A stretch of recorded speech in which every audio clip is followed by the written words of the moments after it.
Today for Mousetrap Monday, we're going to take a look at these antique wire cage rodent traps. These were really popular in the late 1800s and early 1900s, and they came in a lot of different styles and manufacturers. I have a larger one here for rats and a smaller one for mice.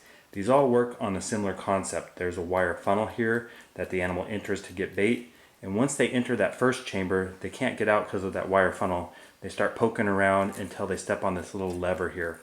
That opens up a door and they can go into the back compartment, and then when they step off there's a counterweight and it closes, so it resets itself and you can catch a lot of rodents in the back here. Here's a version of this trap known as Marty, named after the last name of the inventor who manufactured these in France. It was first patented in 1883, which is marked on that little metal tab there.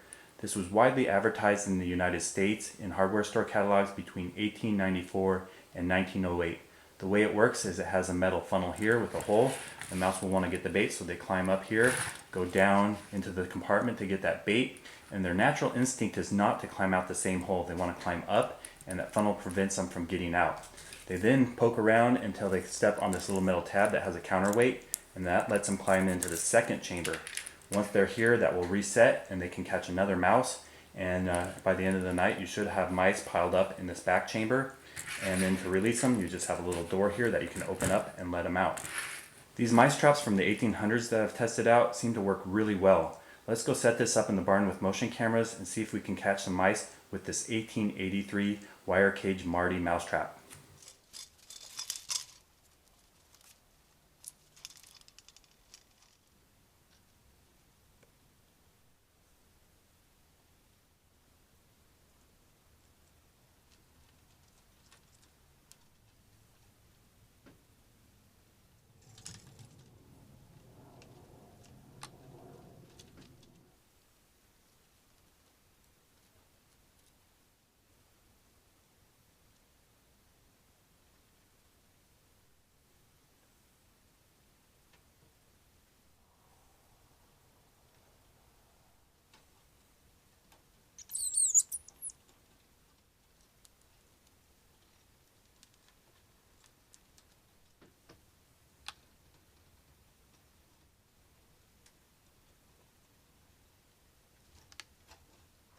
Last night was the first night I set up our antique Marty wire cage mousetrap, and look, we got 3 mice. There's 1, and then 2 and 3 back there.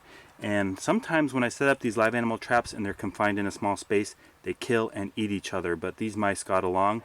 They didn't kill each other, so I'm gonna go let them go in the wild. To release them, you just unclip this little back door, open it up, the wire cage is open, and there goes 1, number 2, and number 3. Really awesome trap, an incredibly effective design, and you can catch a lot of mice with this thing.